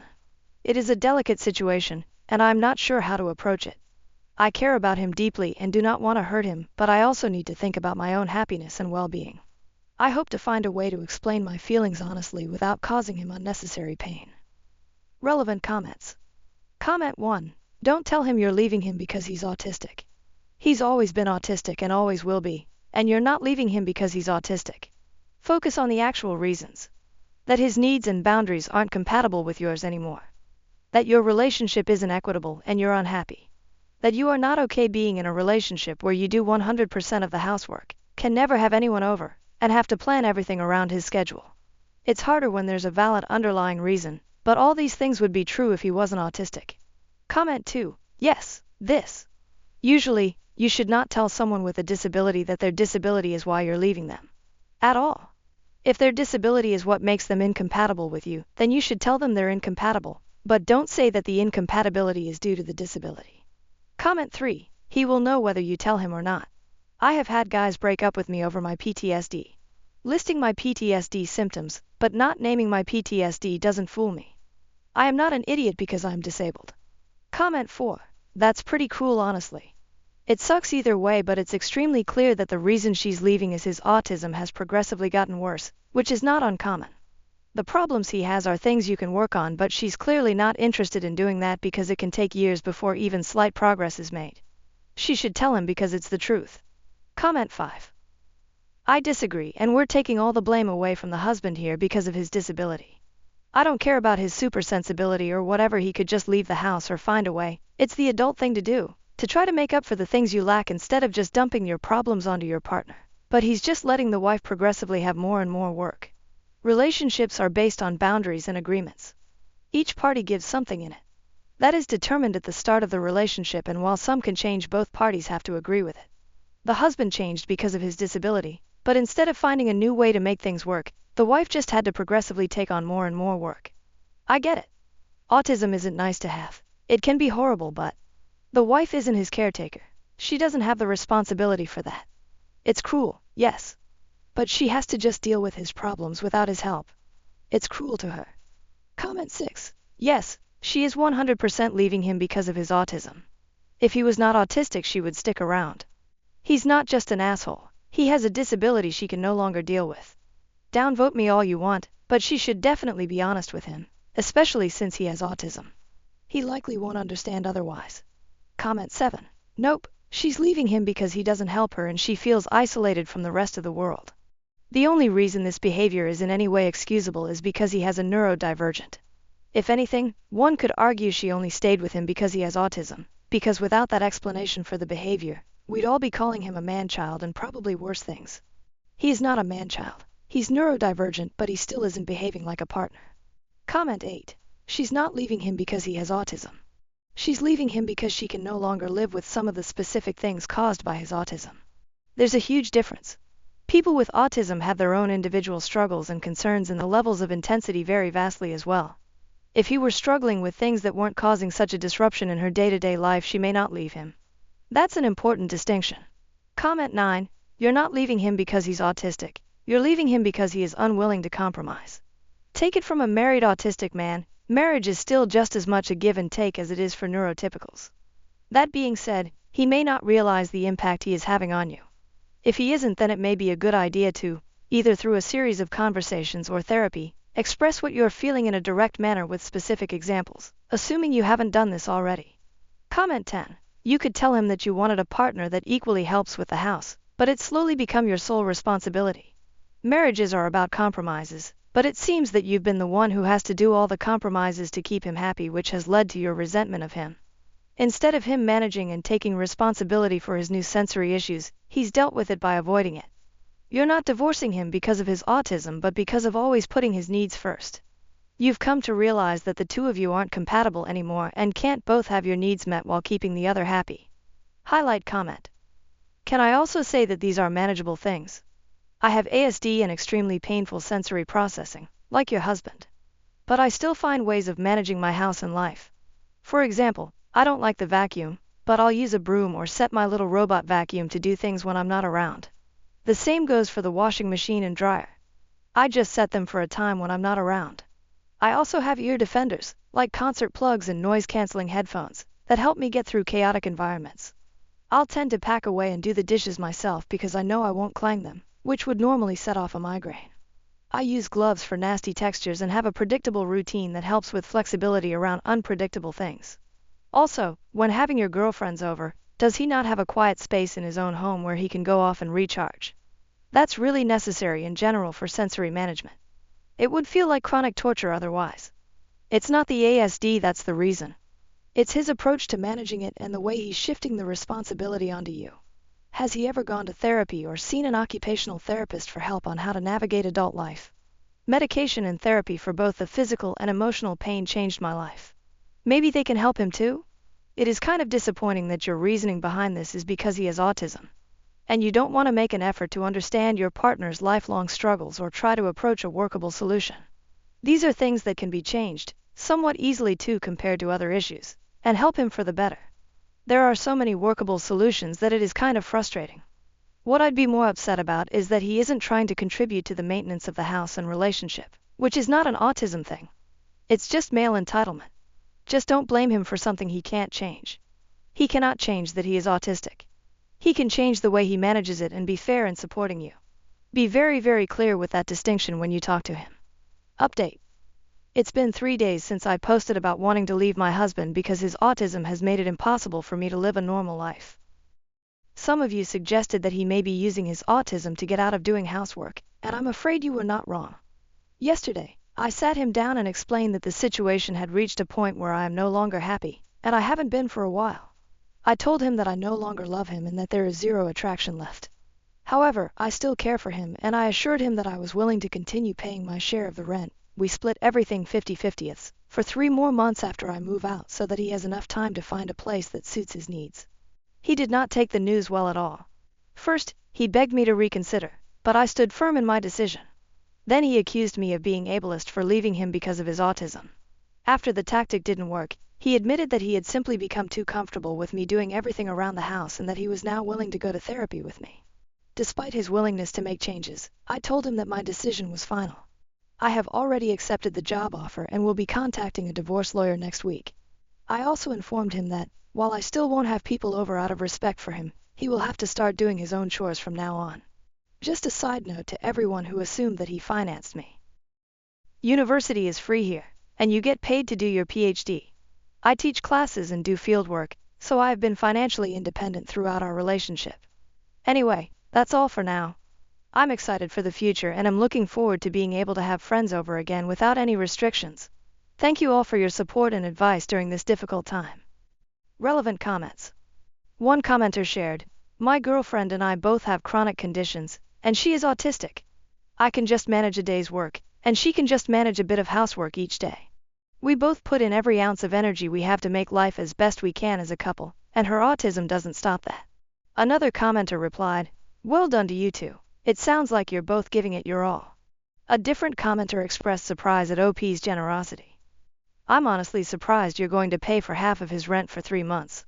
You should get your stuff, leave, and only contact him through a lawyer. He's no longer your responsibility. Someone else replied, OP, you're a really, really good person. I really hated the nasty comments some people left. Everyone was on their high horses, but I'm sure no one would put up with the nonsense you did. You get one shot to be happy in life, and you would have been miserable if you didn't make this change. Could you imagine if you wanted kids? You'd either have them with this guy or be forced to forego it to care for your spouse forever. Never let anyone think you did anything other than the exact right thing here. You're going above and beyond for him. Good luck, you deserve happiness. Another commenter encouraged Ope, good on you for leaving and standing firm in your decision. You deserve to be happy and nothing less. You deserve to be valued and appreciated. I think your husband will see his fault in all of this, hiding behind his autism, and will be forced to stop doing it because you won't be around to take care of him. He's not your problem anymore. Finally, one commenter shared their personal experience. I was diagnosed with Asperger's as a teenager. These days my condition is called high-functioning autism, and I do the most housework in my family during the week. He is not physically disabled. He's just using autism as an excuse, which is a shame. Good for you for realizing and getting out. I hope you can soon find someone who values you and isn't just taking advantage. All the best. Highlight comments. Comment 1. I have had ADHD my entire life and was diagnosed at a very young age, before I was 5 years old, although back then they called it ADD. I ride longboards, but noises from people in traffic bother me, so I wear noise-canceling earbuds. I literally cannot balance on a longboard or skateboard unless I block out a lot of surrounding noise. I get vertigo and lose my balance even when I'm just standing if there are certain noises bothering me. I discovered that ADHD places me somewhere on the autism spectrum as well. While I have always had issues with noises, I do not make other people change their lives to revolve around me and my disorders. There are plenty of options available, such as noise-canceling headphones, earbuds, and earplugs, which this man could have used. He simply did not want to take these measures. My ex did the same kind of thing to me as well. In fact, my ex went as far as to fake his problems. I also have bipolar disorder, and my ex started lying to our doctor and pretending he had it too, using it as an excuse to abuse me at home. Every time he yelled at me, had a mood swing, or pushed me, he claimed it was because he was bipolar. The truth is, he is not bipolar. I am the one with bipolar disorder. I know this might sound harsh, but he might not even have autism in the first place. My ex read books on bipolar disorder to fake it better, and this man might have studied autism and blamed every bad habit on it. People do that, you know? My ex was getting medication for bipolar disorder but was stashing it without taking it. I found months and months of medication packages he was not using, despite getting them filled at the pharmacy to make it look like he was taking his meds. I have his container of meds in a package, and I've already shown it to a lawyer to prove that he lies about having mental health issues. Comment 2. I have ADHD and autism has been suspected but not yet diagnosed. Life can definitely be tough for me sometimes. I struggle with loud and dissonant noises, surprises, and unexpected changes. I get overwhelmed easily, tend to shut down, and experience major anxiety. I understand that it can make functioning difficult at times, and sometimes I need my significant other to be patient with me. However, it is still not an excuse to never do anything and hold your spouse's life hostage. In this case, the individual was definitely using excuses and taking advantage of the situation. Am I the A for defensively responding, I'm sorry I was born this way, when my natural afro was accused of cultural appropriation by friends? I am a 19-year-old female. I am also a Caucasian person, which I think is relevant. I have a natural afro, similar to a Jufro or something like that. I am not exaggerating when I refer to it as an afro. It is a big round puffball of curls from my head. I have a friend group, and almost all of us knew each other in high school. I am not sure exactly how relevant this detail is, but almost everyone in the group is a person of color. We get together every once in a while, and the last time we met up, the topic of cultural appropriation came up. Topics like this are not unusual for us, as we sometimes talk about political or societal issues. We all have the same left-wing beliefs, so it is easy for us to talk about these things. In the discussion about cultural appropriation, afros specifically came up. I did not think much of it for a while, as it makes sense to me that someone mimicking the hairstyle of people of color would be offensive. I did not really contribute to the conversation except for nodding along, as I agree with what they say but cannot really add to it since I am white. At some point in the conversation, I started to feel like people were looking at me. Not like conversational looks, but more like looking me up and down before glancing away and repeating. I brushed this off, as I have had issues with social anxiety since I was little, so most of the time when I feel insecure, I figure it is just my anxiety bursting through my medication to bite me in the butt. However, after a few minutes of feeling this way, one friend commented on how weird it was that I have my hair in an afro despite being white. All of my friends are well aware that my hair is completely natural, and I do not do anything to get it this way, so I was taken aback. A few other people chimed in, saying things like I should straighten it, and that I was adding to racial tension and making people see me and think it is okay to appropriate afros. I snapped and said, I am sorry I was born this way. I was using a loud tone, which I am not proud of, as I am very averse to anything that resembles yelling. I would not say I yelled, but I was speaking noticeably louder than the volume we had maintained. Some of my friends looked disappointed, while others looked kind of disgusted, and they all just left after that. If anything, I think I am the asshole for how I responded, but I am also asking if I am the asshole for having my hair like this. I would talk to other friends or family about this, but I am worried about them being disappointed in me. Any advice is appreciated. Update. Kind of. Thank you to all of you who commented, which by now is a surprising amount. I appreciate all of the advice you gave. I am still trying to get through all the comments and have not even begun to try to respond to any of them. I am not entirely sure if this counts as an update. I have spent a while mulling over the advice. An overwhelming number of you suggested that I stop considering these people friends, along with a lot of people who suggested that they may have never been friends in the first place. Reading responses has given me a new perspective on this, as I came here expecting to be the asshole but wanting more of a view of why and to what extent. To get it straight off the bat, I do not want to stop being friends with these guys unless it really comes down to it. I do not think this stems from prejudice or malice as some people believed. I think it rather came from ignorance and misunderstanding. I am going to reach out to them in the coming days and try to explain my renewed view and maybe even share some of the comments with them. These are people I have known for years. We have helped each other through dark times and celebrated good times. If they are completely unreceptive, then I do not think we will remain friends, but I do not want to lose these people over something that can be worked out. My hope is that we can work through this and be better for it. Thanks especially to people expressing concern for my well-being and their views on similar matters. Even bigger thanks to those who expressed concern for my hair's well-being and the idea to use hair products made for people of color. For some reason that I can only attribute to sheer lack of attention to my hair and its health, I had never really considered this. When I think about it, I am coming out of this with friendship tips, worldview tips, and hair tips. I suppose more than anything right now, I am just tired. I feel like I need to just curl up in my bed for 3 days, but this is a bump in the road that I wish to overcome. I highly doubt I will update this. I decided not to post this on my main account so it would not be associated with browsing on this site for obvious reasons. I will try to get back to at least some comments. I guess more than anything, this update is just to say thanks for caring enough to give me advice, whether it was a single word or 3 paragraphs. Some comments that were donated and had many votes. Firstly, one commenter shared their experience. I'm black and went to a majority white all-girls school in the US. There was a white girl who had extremely thick and tightly wound hair. She hated it because she didn't know what to do with it. On a good day she wore it in a ponytail, but it was never combed through, and no one in her family knew what to do with her hair. I didn't really know her, but could see how thick her hair was. Years later I ran into her getting her hair done at a black salon. She said she had been coming here since college. Only the ignorant will accuse you of trying to be someone you are not. But FYI, go to a black hair salon. They will hook you up. In response, another person shared their positive experience with black hairstylists. OMG this. 100 score for the second I started working with a black hairstylist, my hair game changed completely. I had the most uneven haircut in my entire life, and she was like, yeah, because they wet your hair completely, and then comb it straight, then cut it. Also she changed my hair routine, wash schedule, products used, and how to refresh it. I used to think I could only have nice hair on wash days. Now I have nice hair 75% of the time. Additionally, another commenter mentioned their surprise at learning about haircuts. Oh my god, you just blew my mind. I'm a white male but I wear my hair long and it's naturally very curly. Oh, I'd been wondering why my haircuts always left me disappointed.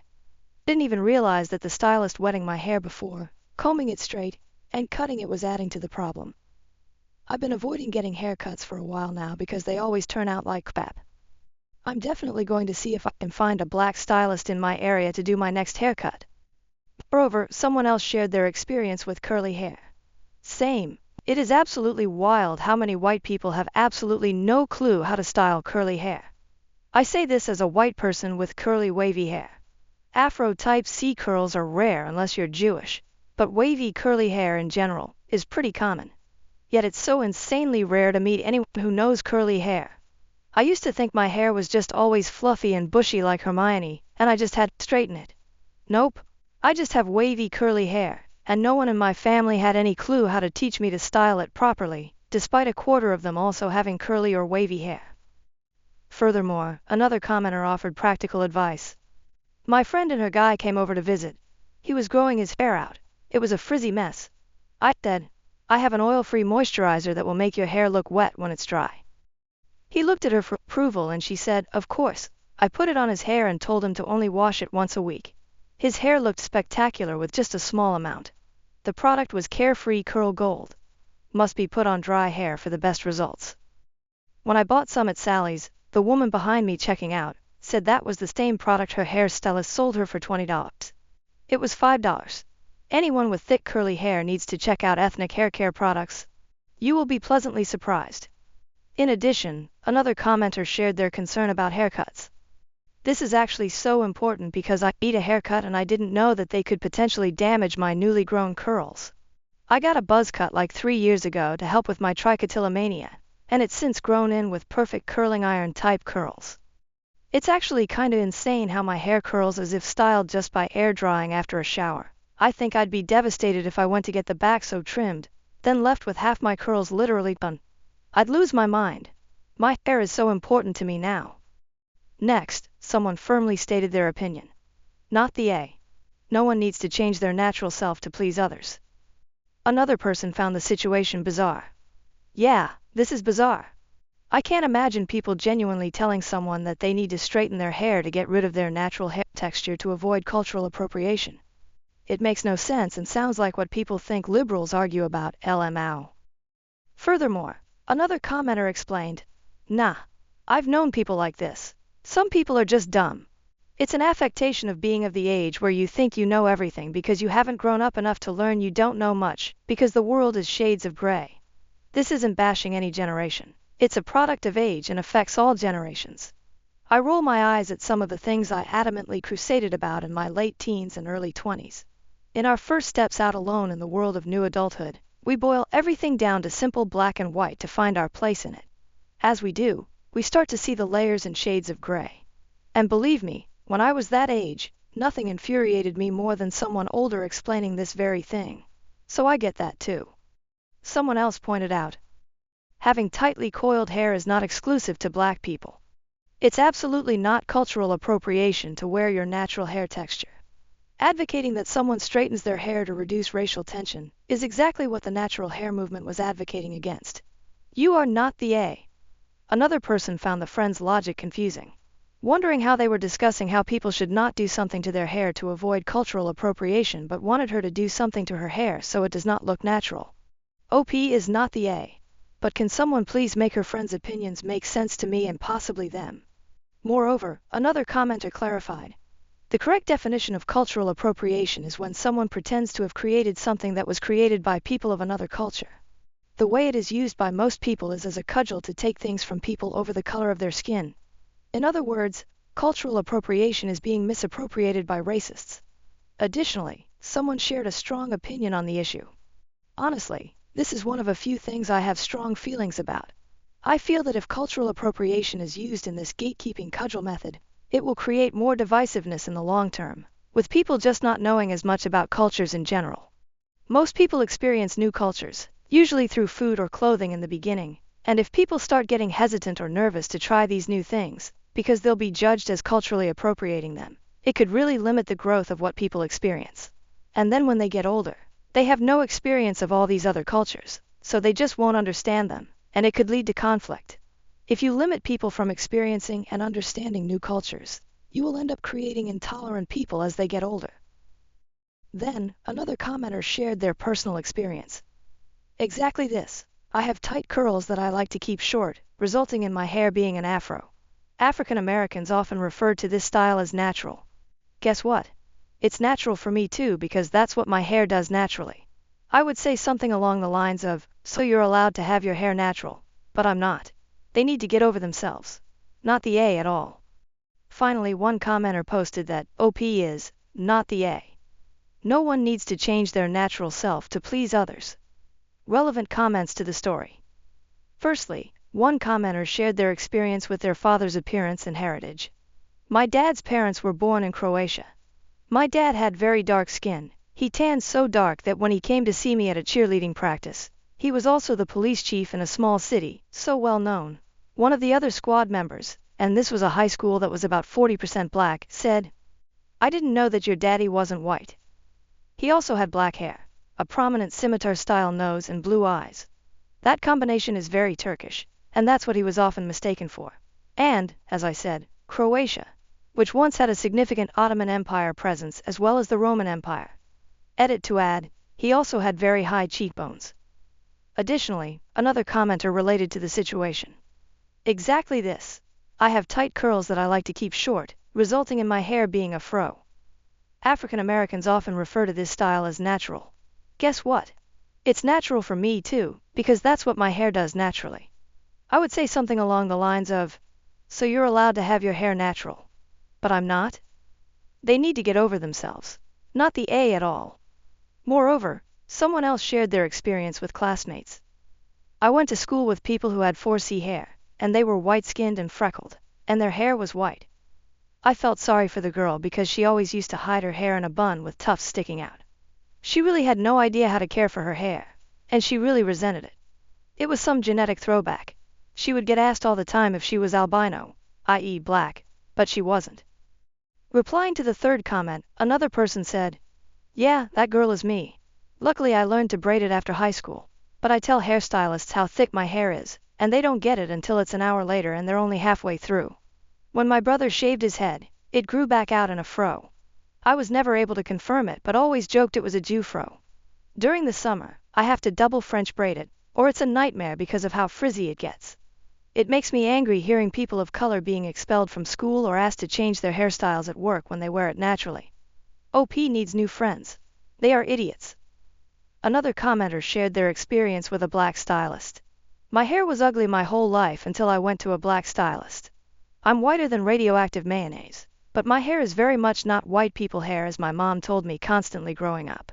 My stylist is fantastic, also incredibly inclusive, and I never feel out of place there, and gave me the most fantastic cut I would have never ever chosen for myself.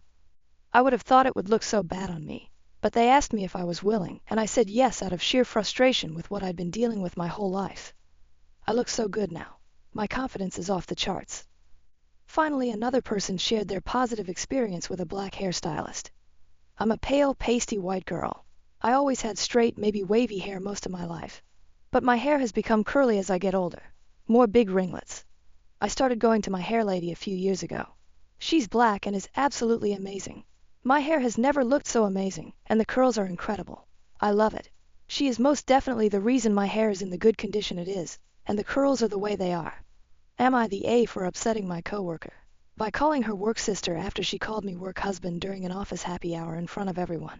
June 27th, 2024. I, 34 years old, work in a small office with about 30 people. Mary, 35 years old, is one of my coworkers. We have been working together for 6 years now. Our department has 6 people, and we frequently travel across the state for government projects. We always travel in pairs, and although my travel partner changes based on the project, Mary and I are generally assigned to similar projects and enjoy each other's company. My wife also likes Mary. Overall, we have a very healthy work relationship. On to the incident. Yesterday, we had a happy hour at our office, and we were all drinking after work hours and chatting. A group of around 10 people stayed back. Mary was talking about how much we have traveled together in the last year. She was roasting me for my travel habits, like always forgetting stuff in my hotel room and being sweaty and stinky at breakfast because I go to the hotel gym. Everyone was laughing, and she made it sound like I was unbearable to travel with, all in good fun. I also shared some funny and sweet stories about her and agreed that I can be difficult to travel with sometimes. Mary came to me, hugged me tightly, and told me that she loves me and that I am her work husband. Although it was innocent on the surface, she might have been a bit drunk and didn't let go of her tight hug. I also hate that phrase because I have a wife whom I promise to be with forever, not just during non-working hours. After a few seconds, I started feeling uncomfortable and noticed a few people staring at us. To diffuse the situation, I gently took her hands off my shoulders and told her she was my work sister and that's why I love to annoy her so much. This upset Mary, and she left, went back to her desk and sobbed silently. I tried to apologize, but she expressed how embarrassing the whole situation was. She said she meant work husband in a platonic way, but calling her work sister made her sound like a creep in front of the office. She was also angry that I removed her hands from my shoulders while hugging. I tried to explain that I disliked the work husband phrase and noticed people giving dirty looks when she said it. I was just trying to ensure people didn't take her words the wrong way. We talked for a few minutes afterward and Mary calmed down. She hugged me again and left. I felt really guilty afterward because I saw Mary's point. I made her sound like a creep by implying she meant something inappropriate by calling me her work husband. However, I was uncomfortable in that situation and didn't want people to call us that or assume something wrong. Am I the asshole for calling Mary my work sister? I am sitting in my office writing this and worried if I embarrassed Mary in front of everyone. Relevant comments. Commenter 1. You're not the A. All too often, work spouses end up being inappropriately involved and you are trying to head off any rumors. Good on you. I think work sister is a much better term. Commenter 2. You didn't do anything wrong. Not the A. To my mind, she raises a red flag by being so upset about it. It meant more to her than it did to you. You may need to set a boundary of not traveling with her. Commenter 3. Not the A, though you're being far too generous. The reason why she jumped straight to thinking you were calling her a creep, because she knew what she was doing was inappropriate. Work husband is considered widely inappropriate now. She knows this. You responded correctly. You owe your actual wife loyalty. Mary needs to back off and act more of a professional. Commenter 4. Not the A. I think you were justified that whole time. Unfortunately, alcohol can make things awkward for everyone, but you were made uncomfortable by the extended hug, so you removing her arms from you was understandable. The problem right now is that Mary is only considering her own feelings and not thinking at all how her actions made you feel. She did think that such a public display of affection might make a married man uncomfortable. She's only thinking that you made her look like a creep. And let's be honest, she did kind of look like someone hitting on a married man after drinking too much. Commenter 5. Not the A. Work sister is 100% a compliment. Work husband is the stuff that will get a person reported to HR. Mary is waving bright red flags. You might want to get ahead of this now. All your colleagues are suspicious. No more being paired with Mary. Consider telling your wife before one of them does. Commenter 6. The best way to know that you needed to set a limit was her overreacting. Sobbing at her desk. It was time to stop it. If she tries to bring it up again, repeat what you said. She's a great co-worker, but you only have one wife, so you don't do the work-wife jokes. Nothing personal, but it's not for you. If she brings it up a second time, you'll need to email your supervisor to get written documentation. You just describe what happened, as you did above, when and where, and that you'd like them to informally coach her on letting it go. If she brings it up a third time, you'll need to go to HR and ask to be taken off projects involving travel with her. I really hope she can pull it together and that she can join you in cheerfully going back to work. But remember that it's her making this weird, not you, and your first responsibility is to preserve your own employment. Commenter 7. Mary's point only is valid if Mary is humiliated by a sisterly relationship when she was going for more. The I love you, the long emotional hug not letting go, says OP needs to be paired with someone else on work trips for a while. And OP, shower before breakfast in public. Mary is not the only one who can smell your body odor or who has to sit in the chair you were sweating in. No one needs that much visibility into your body smells and fluids. Too much closeness. Editor's note. I looked through the comments and didn't find a single "you're the asshole, everyone sucks here," or "no assholes here." It was universally not the asshole. Update, July 2nd, 2024. I posted this about calling my coworker Mary my work sister after she tried to call me her work husband in front of the entire office. A lot of you are asking for an update, but that sub does not allow me to post an update, so I'm writing it here. Thanks everyone for your comments and giving me confidence that I did not do anything wrong or inappropriate. As I was sitting in the office the next day, I knew things would be a bit awkward between Mary and me. Mary ignored me the whole morning. Initially, I was planning to go and apologize to her, but after the post, I decided that I do not need to do that as I should be the one who was offended. Everyone in the office could see that we were acting weird, and I heard some people gossiping about us.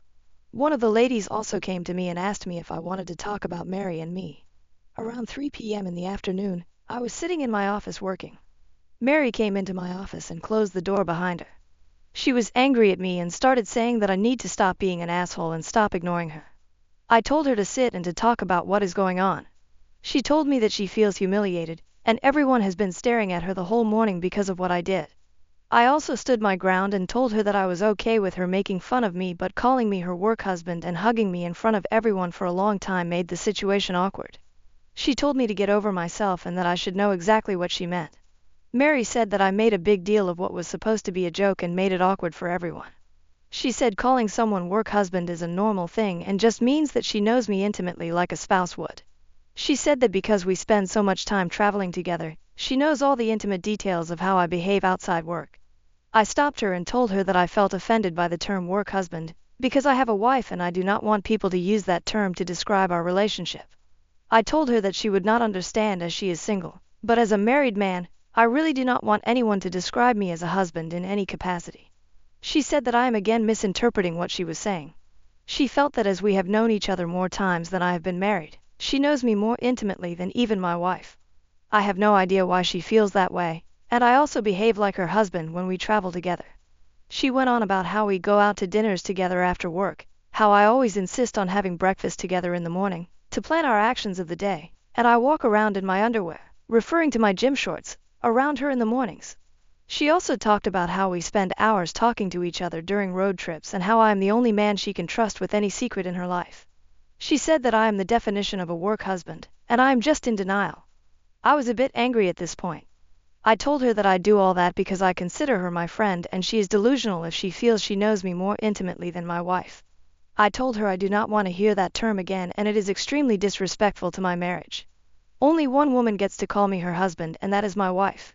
Moreover, if my actions are giving her such ideas, maybe we need to stop being friends. She became apologetic afterwards and told me that she did not mean to disrespect my wife, and it was not her intention. She apologized to me and told me to just let it go. She said that she loves traveling with me and she doesn't want anything to change between us. She again said that I am misinterpreting her statement and just wants to move on. She came to hug me again, but I just told her it was okay and stepped back. I also talked to my wife about the incident that night. As expected, my wife was angry at Mary and told me that she hates the term work husband. She asked me if Mary has ever flirted with me during our trips or has a crush on me. I truthfully told her that I really have not felt that way and she may have just said that because she was a bit drunk and is now being stubborn about it. My wife said that she feels a bit uncomfortable about Mary now and says that it's strike one for Mary and I need to try and put more distance between us while traveling. If she ever repeats the same behavior again, I should report her to HR. I promised my wife that I would try to reduce my interactions with Mary outside work hours and be more guarded around her. Relevant comments. Commenter 8. Mary's description of your relationship sounds really clingy and dependent. She has created a narrative in her head about your connection, that the only man she can trust with any secret in her life. That's not a work husband, whatever that means. You better keep your interactions register in public, this can bite you in the butt very fast. Commenter 9. Not the A. I agree you should go to HR so they're aware of the situation. I would also suggest no more business trips with her if possible. The fact that she claims to know you more intimately than your wife is not only delusional and disrespectful, it's concerning. She's only beginning to show her crazy side. Commenter 10. Not the A. I also think that if you're married, the terms work husband or wife are very inappropriate. Your wife sounds like a very reasonable person. She's upset but not taking it out on you. You made the right call, and if anything you could even get ahead of the game by going to HR now about the situation. OP. Just curious, but what would the HR complaint even be? I feel uncomfortable about the situation, but beyond speculation, I do not see what I can complain about. Commenter 11. Hey HR person, I would like to file something with you just so it's on record. At the moment it feels like things are resolved, but just in case something else happens in the future I just want to cover all bases. Here's what happened. Here's what I did about it. Here's what Mary's response was.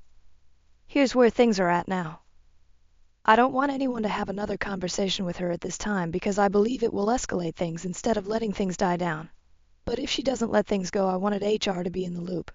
Commenter 12. Not the A. I agree with you, wife.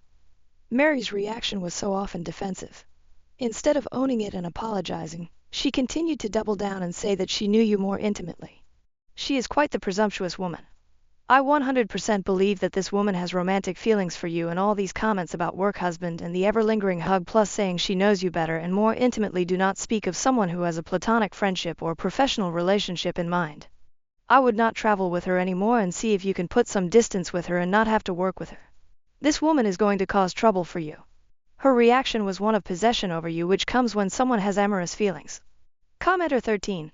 Okay, never, and I do mean never be in a room alone with this woman ever again. 'Cause when you go to HR, and you definitely should, in retaliation she could spin any number of accusations against you now, even if you don't think she is capable of that kind of behavior. You're having trouble right now because she is acting in a manner you would not have expected from her.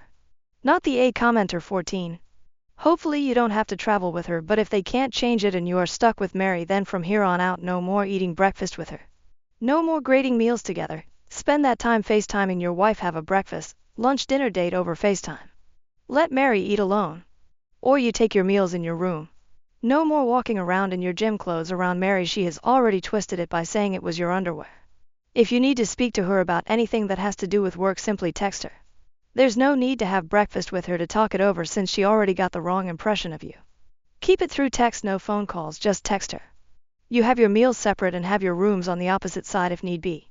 Don't ask her to hang out during downtime while traveling. Let her do her and you keep to yourself. Hopefully your work will gladly change you both. Update, edited in post, 8 hours later. Thanks everyone for the comments and explaining the urgency of the situation. I discussed it with my wife and have set up meetings with my manager and HR today. I plan to not file a complaint, but document what happened last week and why it made me uncomfortable. I do not have any upcoming travels this week due to holidays, but have to travel next Tuesday with her to a worksite. I will discuss with my manager what my options are.